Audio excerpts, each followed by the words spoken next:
Welcome back students. I hope आप लोगों ने मेरी इस वीडियो का फर्स्ट पार्ट देख लिया होगा और आपको अच्छे से समझ में आ गया होगा चैप्टर। सो उसी चैप्टर को द लॉस्ट चाइल्ड को आगे बढ़ाते हुए चलिए स्टार्ट करते हैं आज की हमारी ये video part 2 of the chapter the lost child of your book moments. Now जैसा कि मैंने आपके फर्स्ट वीडियो में बताया था, this story is about a boy who went into a fair with his parents. और वहाँ जाके मतलब on the way he saw many things, कुछ ऐसा जिक्र हुआ था। अभी आगे बढ़ते हैं। ही रैन टूवर्ड्स हिज पेरेंट्स गेली and walked abreast of them for a while, being however soon left behind। अब जैसे उसके पेरेंट्स ने उसको कॉल किया, वो चेयरफुल मैनर में खुशी से अपने पेरेंट्स के पास भाग के जाता है। एब्रेस्ट ऑफ देम, एब्रेस्ट होता है साइड बाय साइड, और उनके साथ साथ चलता है जहाँ जहाँ उसके पेरेंट्स जा रहे हैं। लेकिन क्या होता है, he was soon left behind, वो जल्द ही अपने पेरेंट्स से फिर पीछे रह जाता है। Attracted by the little insects and worms along the footpath that were teeming out from their hiding places to enjoy the sunshine। इस बार उसको क्या क्या चीज़ें हैं जो अट्रैक्ट करती हैं। ही was attracted by the little insect, छोटे छोटे जो इंसेक्ट्स हैं, छोटे छोटे जो वॉर्म्स हैं जो फुटपाथ पे मिलते हैं। That were teeming out, teeming out means to pour और एम्प्टी आउट, एक तरीके से बाहर निकलना। From their hiding places to enjoy the sunshine. आपको पता है सर्दियों के अंदर जो है क्या होता है, we all want to enjoy the sunshine. तो ये जो कीड़े मकोड़े हैं, ये इंसेक्ट्स वगैरह हैं, ये बाहर निकलते हैं। तो जो बच्चा है इनको देख के भी अट्रैक्ट हो जाता है। Come child come, his parents called from the shade of a grove. Grove होता है अ स्मॉल वुड और ग्रुप ऑफ ट्रीज, हम हिंदी में कह सकते हैं छोटा सा बगीचा। तो उसके पेरेंट्स, वो पीछे रह जाता है, उसके पेरेंट्स फिर उसको बुलाते हैं, बेटे आ जाओ आ जाओ। और उसके पेरेंट्स सब कहाँ हैं, they were under the shade of a grove where they had seated themselves on the edge of a well. आपको पता है पुराने ज़माने में क्या होता था, पीपल यूजुअली वॉक करके जाते थे या बुलक कार्ट्स में जाते थे, ठीक है। तो वेल्स वगैरह होते थे, तो उसके पेरेंट्स जो हैं वो बैठ जाते हैं वेल के किनारे पे, ठीक है, शेड ऑफ अ ग्रोव, वो जो पेड़ों की जो छाँव है उनके नीचे बैठ जाते हैं और अपने बच्चे को बुलाते हैं। ही रैन टूवर्ड्स देम, बच्चा भाग के जाता है अपने पेरेंट्स के पास। A shower of young flowers fell upon the child as he entered the grove. और जैसे वो पेड़ के नीचे जाता है, ऊपर से क्या होता है, फ्लावर्स का जो शावर है, एक तरीके से बरसात सी होती है, ठीक है, मतलब फूल ऊपर से गिरते हैं जैसे वो ग्रोव के अंदर एंटर करता है।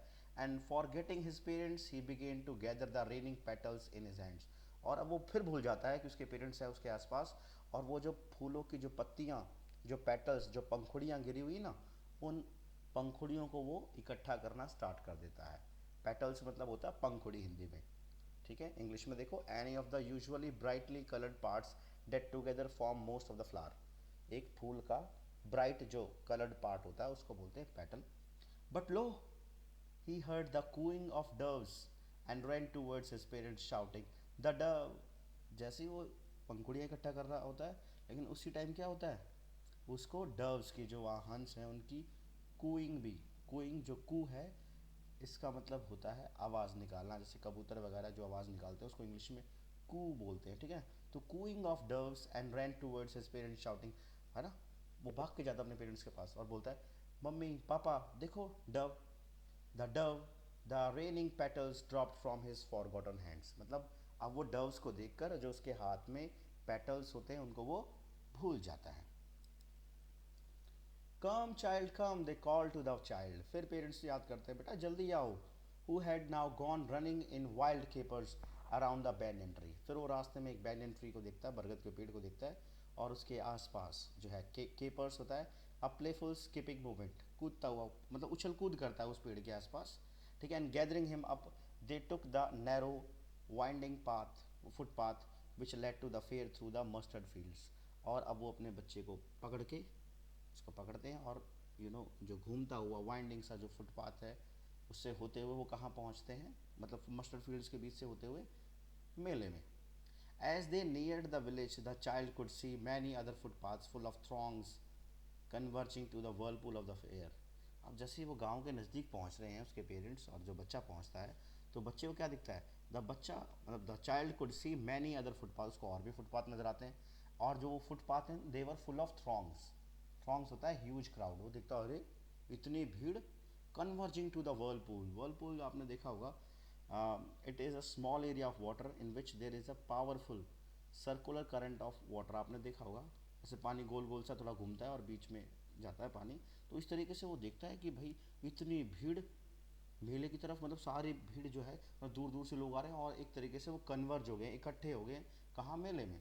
And he felt at once repelled and fascinated by the confusion of the world he was entering. और वो सडनली क्या होता है, वो जो मेले को देख कर वो तो अट्रैक्शन सा फील करता है, रिपेल्ड देखो वर्ड आया। And he felt at once repelled, repelled होता है टू फोर्स समवन और something to stop moving towards you, किसी को रोकना, ठीक है। And fascinated by the confusion, मतलब यार ये हो क्या रहा है, इतने लोग इतनी भीड़, मतलब बच्चा थोड़ा सा कंफ्यूज सा हो जाता है। A sweetmeat seller hawked gulab jamun, rasgulla, barfi, jalebi at the corner of the entrance, and a crowd pressed round his counter at the foot of an architecture of many colored sweets decorated with leaves of silver and gold। और आपने देखा होगा whenever we go into a market और into a fair, वहाँ हमको ये जो sweet sellers मिल जाते हैं, ठीक है। जो हॉकर आपको पता है फेरी वाले, तो ये फेरी वाला है जो मिठाइयाँ वगैरह बेच रहा है, और क्या क्या बेच रहा है वो, गुलाब जामुन, रसगुल्ला, बर्फ़ी, जलेबी, ठीक है। And a crowd pressed around his counter at the foot of an architecture of many coloured sweets. और बड़ी भीड़ है उसके आसपास और काफ़ी सारे उसके पास स्वीट्स हैं, एंड दो sweets they were decorated with leaves of silver and gold. आपने देखा होगा मिठाइयों के ऊपर सिल्वर कलर का पेपर सा लगा देते हैं ताकि तो वो मिठाइयाँ थोड़ी सी अट्रैक्टिव नज़र आए, तो इस तरीके से वो कुछ कर देता है मिठाई वाला। द चाइल्ड स्टेड ओपन आइड, बच्चा मतलब देखता है आँख, मतलब जैसे वो मिठाइयों को देखता है उसकी आँख खुले की खुले रह जाती हैं। And his mouth watered for the barfi that was his favourite sweet. और जैसे वो बच्चा देखता है स्वीट सेलर को और उसके पास बर्फ़ी को देखता है, तो जो बर्फ़ी है वो उसकी फेवरेट स्वीट थी, तो उसको देखते ही बच्चे की जो आँखें हैं और मुंह है, कहते हैं मुंह में पानी आ जाता है, आँखें खुले की खुली रह जाती हैं। I want that barfi, he slowly murmured, ठीक है, आराम से बोलता है मुझे वो बर्फ़ी चाहिए, ठीक है। अब ज़रा देखते हैं, ये एक पिक्चर सी मैंने छोटी सी बनाई हुई है आपके लिए, जो ये बता रही है कि भाई क्या क्या उसने दृश्य देखे। हमें पता है वो ग्रोव में गया था, ठीक है, वहाँ पे पेटल्स उसने कलेक्ट किए, ठीक है। और अभी रिसेंटली वो कहाँ पहुँचा है, अभी ये मिठाई की दुकान पे पहुँचा है, ठीक है। मिठाई की दुकान पे उसने रसगुल्ला, गुलाब जामुन देखा है, रसगुल्ला देखा है, जलेबी है, और सबसे उसकी जो फेवरेट डिश है वो क्या है, बर्फ़ी है। और वो इस बर्फ़ी को जो है अपने पेरेंट्स को बोलता है आई वॉन्ट डैट बर्फ़ी। तो अभी तक के ज़रा देख लेते हैं इंपॉर्टेंट पॉइंट्स क्या हुए हैं। तो फर्स्ट पार्ट के बाद the child moved forward but once again he was attracted by the little worms and insects along the footpath. मैंने बताया था आगे वो छोटे छोटे कीड़े मकोड़ों से, इंसेक्ट से वो क्या हो जाता है, अट्रैक्शन सा फील करता है। After it he entered the grove, फिर पहुंचता ग्रोव में, और there he started to collect petals of flowers, वहाँ पर फूलों की वो पंखड़ियाँ इकट्ठी करता है। Then suddenly he heard the cooing of doves and shouted, और अचानक से उसको डव्स जो हैं वो कू करते हुए नज़र आते हैं, तो वो उस चीज़ को भी देख के काफ़ी अट्रैक्शन फील करता है और वो शाउट करता है। He made a skipping movement around the banyan tree, और वो जो बरगद का पेड़ है उसके चारों तरफ घूम रहा है, इन्जॉय कर रहा है।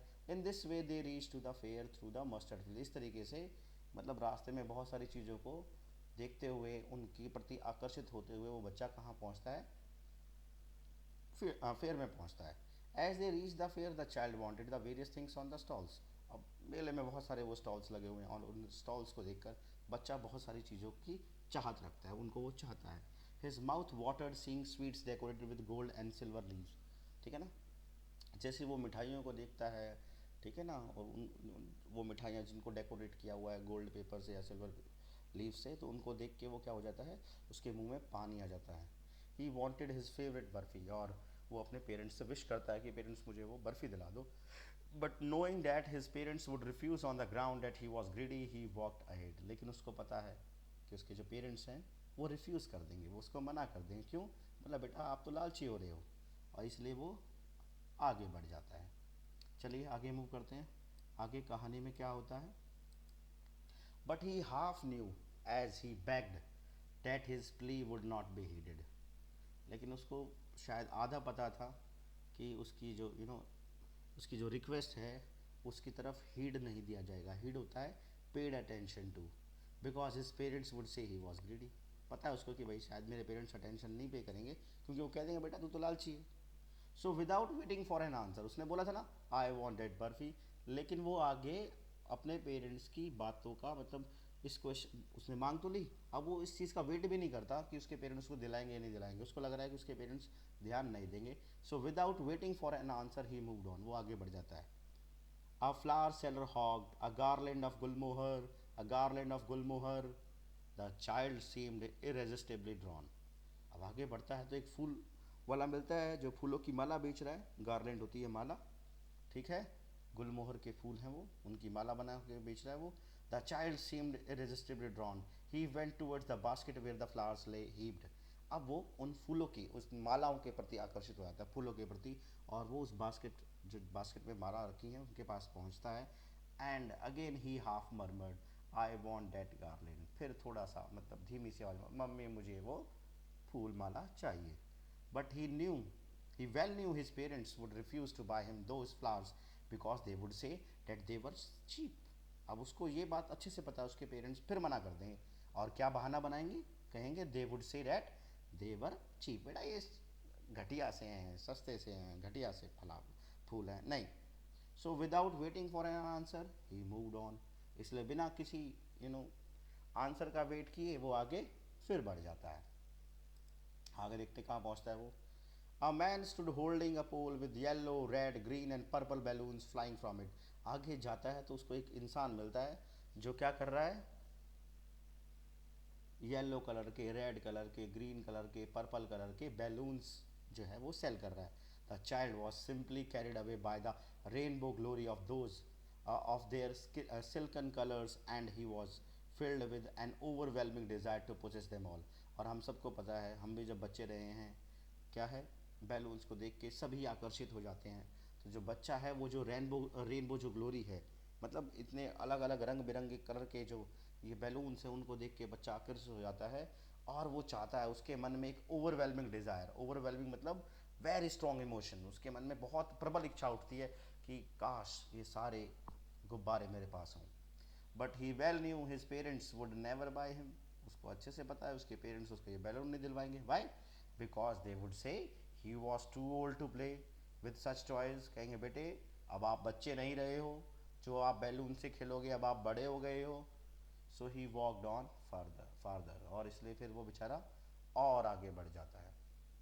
A snake charmer stood playing a flute to a snake which coiled itself in a basket, its head raised in a graceful bend like the neck of a swan, while the music stole it into its invisible ears like the gentle rippling of an invisible waterfall।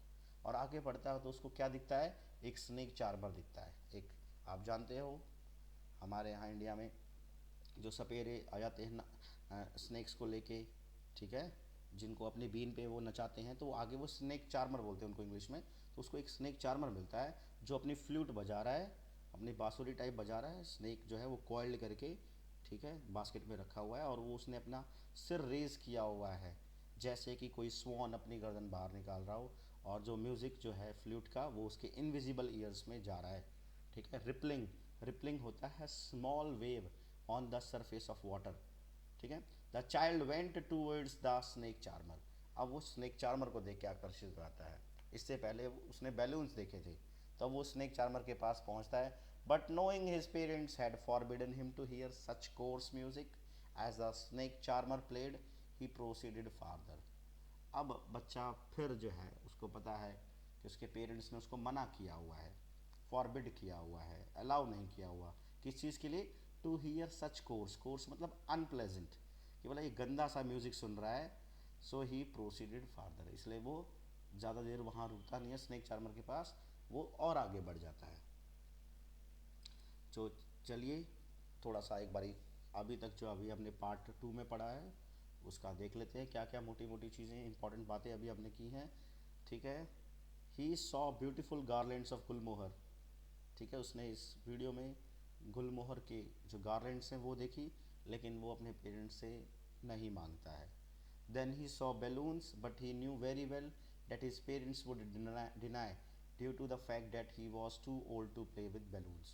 ठीक है, उसने फिर balloon वाला मिला उसको, लेकिन balloon देख के उसके मन में बहुत स्ट्रॉन्ग इमोशन आया था उनको रखने का, उसके पास वो सारे बैलून्स हो, लेकिन वो नहीं मांगता क्योंकि उसको लगता है उसके पेरेंट्स बोलेंगे कि अभी बेटा आप बहुत बड़े हो गए हो, अब आप बैलून से खेलने लायक नहीं बचे हो, इसलिए वो आगे बढ़ जाता है। So he walked away. Then he saw a snake charmer, आगे फिर उसको एक स्नेक चार्मर मिलता है। ठीक है, and wanted to hear the music, वो उस स्नेक चार्मर का म्यूज़िक सुनना चाहता है, लेकिन वो वहाँ नहीं रुकता। वाई?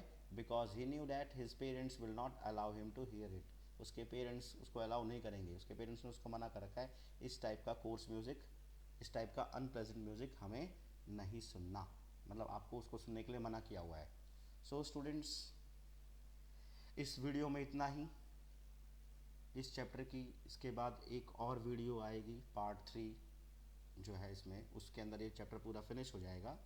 सो उम्मीद करता हूँ आपको ये चैप्टर अच्छे से समझ में आ रहा होगा, आप इस चैप्टर को एंजॉय कर रहे होंगे। अगर आपको मेरी बनाई हुई वीडियोस अच्छी लग रही हैं तो प्लीज़ स्टूडेंट्स मेरे चैनल को सब्सक्राइब कर दीजिए और वीडियोस को लाइक कीजिए। ठीक है, कमेंट कीजिए, और सबसे इम्पोर्टेंट बात, अपने दोस्तों के साथ, अपने रिलेटिव्स के साथ, या जिसको भी आपको लगता है कि उसके लिए ये वीडियो काम की हो सकती है, उसके साथ इस वीडियो का लिंक शेयर कर दीजिए। ठीक है, इसी उम्मीद में कि आप पढ़ाई एंजॉय कर रहे होंगे। Thank you students, good bye.